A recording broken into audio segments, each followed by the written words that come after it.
Hi guys, welcome back to my channel. Guys, airport లో jobs కోసం Kerala aviation service private limited నుండి మనకు ఒక సూపర్ నోటిఫికేషన్ అయితే రిలీజ్ అయిందనమాట. సో అదొచ్చేసి Kerala aviation service private limited invites online applications for the airport ground staff position job role కోసం వీళ్ళు రిక్రూట్మెంట్ అయితే తీసుకుంటున్నారనమాట. సో ఇంట్రెస్ట్ ఉన్న వాళ్ళు అప్లై అయితే చేసుకోవచ్చు. Different ground departments of airports in Kerala అనమాట. సో నెక్స్ట్ వచ్చేసి ఆ ప్రాసెస్ ఎలా ఉంటుందంటే మీకు అప్లికేషన్ ఫిల్ చేస్తారు, తర్వాత ఎగ్జామ్ ఉంటుంది, నెక్స్ట్ వచ్చేసి ఇంటర్వ్యూ ఉంటుంది, తర్వాత మెడికల్ టెస్ట్స్, ఆ తర్వాత జాయినింగ్ అయితే ఉంటుందన్నమాట. ఇలా ప్రాసెస్ అయితే ఉంటుంది.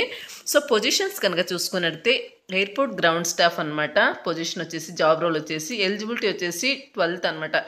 So 12th above from a recognized board అనమాట. నెక్స్ట్ వచ్చేసి ఏజ్ లిమిట్ వచ్చేసి మీకు 18 to 30 years ఏజ్ అయితే ఉండాల్సి ఉంటుంది అనమాట. నంబర్ ఆఫ్ సో ఇక్కడ వేకెన్సీస్ వచ్చేసి 516 సీట్లు అయితే ఉన్నాయన్నమాట. సో ఇంట్రెస్ట్ వాళ్ళు అప్లై చేసుకోండి. ఎక్స్పెక్టెడ్ శాలరీ వచ్చేసి మీకు 20,000 నుండి 25,000 వరకు పర్ మంత్ శాలరీ అనేది ప్రొవైడ్ చేయడం జరుగుతుంది అనమాట. నెక్స్ట్ వచ్చేసి నోట్ కనుక this position only for Kochi, Trivandrum, Kannur and అలాగే కోజికోడ్ ఎయిర్పోర్ట్స్ అనమాట. సో ఈ యొక్క ఎయిర్పోర్ట్స్లో మీకు జాబ్ అయితే రావడం జరుగుతుంది అనమాట. సో అప్లై చేసుకోవడానికి అయితే ట్రై చేయండి గైస్. ఇంపార్టెంట్ డేట్స్ వచ్చేసి మీకు August 6th ఈ యొక్క ఆన్లైన్ అప్లికేషన్ అనేది క్లోజ్ అయితే అవ్వడం జరుగుతుంది అనమాట. So as soon as possible apply చేసుకోవడానికి అయితే ట్రై చేయండి. సో ఎగ్జామినేషన్ డేట్స్ వచ్చేసి వీళ్ళు అనౌన్స్ అయితే చేస్తారు. నెక్స్ట్ వచ్చేసి ఈ యొక్క ఎగ్జామ్ అయిన తర్వాత 15 daysకి మీకు రిజల్ట్ అనేది అనౌన్స్ అయితే చేయడం జరుగుతుంది అనమాట. సో నెక్స్ట్ వచ్చేసి ఎలిజిబిలిటీ క్రైటీరియా కనుక చూసుకుంటే both male and female candidates ఇద్దరు కూడా ఈ యొక్క ఎయిర్పోర్ట్ గ్రౌండ్ స్టాఫ్ పొజిషన్కి అప్లై అయితే చేసుకోవచ్చు. ఫ్రెషర్స్ కూడా అప్లై అయితే చేసుకోవచ్చు అనమాట.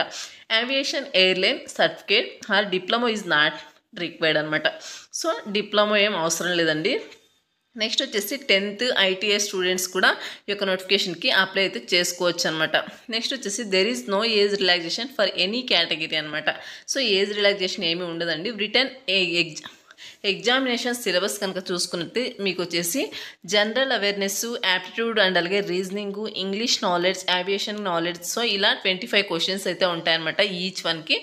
నెక్స్ట్ వచ్చేసి 90 minutes అయితే టైమింగ్ ఉంటుంది. మీకు టోటల్ 100 marks అయితే ఉంటుందన్నమాట ఈ సబ్జెక్ట్ నుండి. నెక్స్ట్ వచ్చేసి the level of examination will be 12th grade అనమాట. సో అప్పుడు మీరు 12th చదివిన వాళ్ళు 10th ITI 12th చదివిన వాళ్ళు సో ఇలా అప్లై అయితే చేసుకోవచ్చు అనమాట. డీటెయిల్స్ ఆఫ్ సిలబస్ కనుక చూసుకుంటే సో మీకు ఇక్కడ కంప్లీట్గా సిలబస్ సంబంధించి మొత్తం ఇక్కడ ఇచ్చారు. సో మీరు చెక్ చేసుకోండి. జనరల్ అవేర్నెస్కి సంబంధించి అండ్ అలాగే యాప్టిట్యూడ్ రీజనింగ్కి సంబంధించి, జనరల్ ఇంగ్లీష్కి సంబంధించి, ఏవియేషన్ నాలెడ్జ్కి సంబంధించి ఇలా సో అన్నీ కూడా మీరు ఏం చదవాలి ఏంటనేది ఇక్కడ మొత్తం ఇచ్చారనమాట. సో చెక్ చేసుకుని మీరు ప్రిపేర్ అయితే అవ్వచ్చు.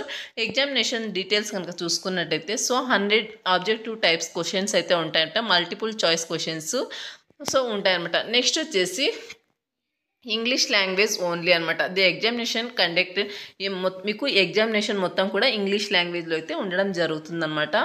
సో నెగిటివ్ మార్కింగ్ అయితే ఏమి ఉండదండి. నెక్స్ట్ వచ్చేసి while filling out online application form the applicant should carefully decide his or her choice of examination centre అనమాట. సో మీ యొక్క ఎగ్జామినేషన్ సెంటర్స్ను ఇక్కడ ఎగ్జామినేషన్ సెంటర్స్ అయితే ఇచ్చారు. మీకు ఏది నియర్ బై ఉంటుందో సో అది సెలెక్ట్ చేసుకుని మీరు సో డిసైడ్ చేసుకుని పెట్టుకోండి. కొచ్చి, త్రివేంద్రం, కోజికోడే అండ్ అలాగే కన్నూర్, చెన్నై, మధురై, హైదరాబాద్, విశాఖపట్నం అండ్ అలాగే బెంగళూరు అనమాట. ఇవి వచ్చేసి ఎగ్జామినేషన్ సెంటర్స్ అనమాట. సో మీకు ఏది నియర్ బై ఉంటుందో సో దాన్ని మీరు చూస్ అయితే చేసుకోవచ్చు అనమాట.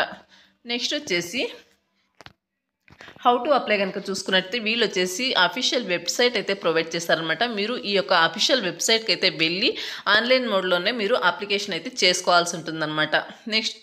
నెక్స్ట్ వచ్చేసి wrong information in any column may lead to the application getting rejected అనమాట. సో మీరు చూసి మొత్తం ఇన్ఫర్మేషన్ని నీట్గా సబ్మిట్ అయితే చేయండి. సో ఎనీ రాంగ్ అయితే చేసినట్టయితే మీ యొక్క అప్లికేషన్ అనేది రిజెక్ట్ అయితే అవ్వడం జరుగుతుంది అనమాట. సో నెక్స్ట్ వచ్చేసి before submitting the online application the candidates must preview the application to ensure they have provided the correct information, particularly the email, phone number and అలాగే have uploaded the correct latest photograph.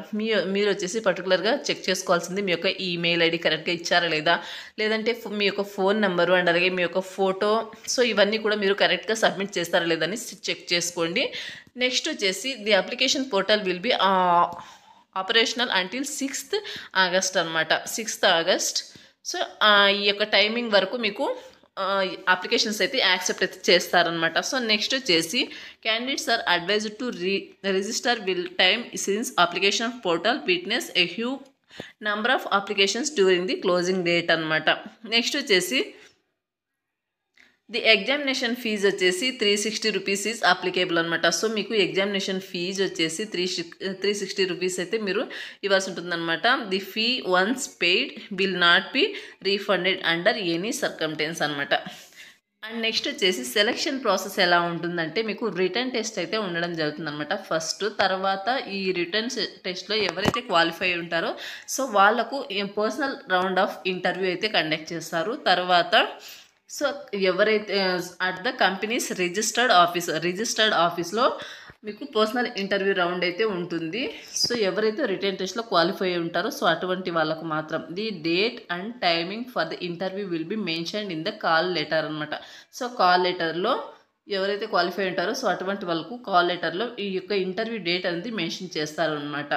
Next వచ్చేసి వెబ్సైట్లో upload అయితే చేస్తారన్నమాట. Next వచ్చేసి the interview will be conducted in English అనగా and the local language. So local లాంగ్వేజ్లో కూడా ఉంటుందని ఇంటర్వ్యూ అయితే లోకల్ లాంగ్వేజ్లో కూడా ఉంటుందన్నమాట. నెక్స్ట్ వచ్చేసి based on the combined performance of the written test and అలాగే personal round of interview candidate would be shortlisted the final selection subject to successful completion of their character and అలాగే antecedent verification followed by a medical test అనమాట. So మీకు వచ్చేసి weightage 70% ఉంటుంది.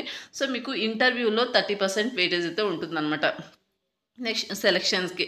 So ఇది వచ్చేసి notification details అన్ని. Interest and willing candidates యొక్క నోటిఫికేషన్కి అప్లై చేసుకోవడానికి అయితే ట్రై చేయండి గైస్. మంచి ఆపర్చునిటీ. సో 516 వేకెన్సీస్ అయితే ఉన్నాయన్నమాట. మిస్ చేసుకోకుండా అప్లై చేసుకోవడానికి అయితే ట్రై చేయండి. నోటిఫికేషన్ సంబంధించిన అప్లై లింక్ అంది వీడియో కింద డిస్క్రిప్షన్లో ప్రొవైడ్ చేస్తాను. అక్కడ నుంచి మీరు అప్లై అయితే చేసుకోవచ్చు. సో నోటిఫికేషన్ లింక్ అండ్ అలాగే అఫీషియల్ వెబ్సైట్ లింక్ అన్నీ కూడా వీడియో కింద డిస్క్రిప్షన్లో ప్రొవైడ్ చేస్తాను. సో మీరు చెక్ చేసుకోండి గైస్. Thanks for watching.